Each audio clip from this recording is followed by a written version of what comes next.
حضرت عبداللہ بن عمر رضی اللہ تعالیٰ عنہ سے روایت ہے کہ ایک یمنی شخص کعب احبار کے پاس آیا اور کہا کہ فلاں یہودی عالم نے مجھے آپ کے پاس ایک خط دے کر بھیجا ہے۔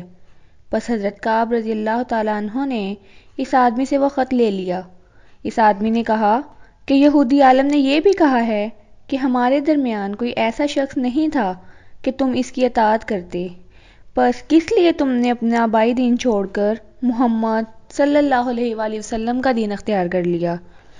حضرت کعب رضی اللہ تعالیٰ عنہ نے اس شخص سے فرمایا، کیا تم مجھے اپنے آبائی دین کی طرف لوٹانا چاہتا ہے؟ اس شخص نے کہا، جی ہاں۔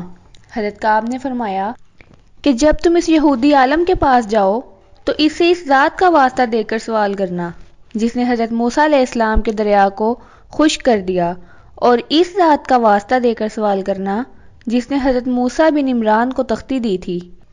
کیا ان کلمات میں یہ مضمون موجود نہ تھا کہ محمد صلی اللہ علیہ وآلہ وسلم کی امت کے 3 گروہ ہوں گے؟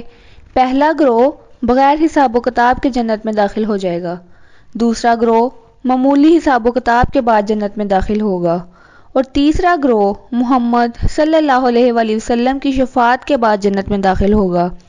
بس جب تم یہودی عالم سے سوال کرو گے تو وہ اس بات میں جواب دے گا، تم اس سے کہنا کہ کعب رضی اللہ تعالیٰ عنہ نے کہا ہے کہ مجھے ان تینوں گروہوں میں سے کسی ایک گروہ میں شامل کرا دیجیے۔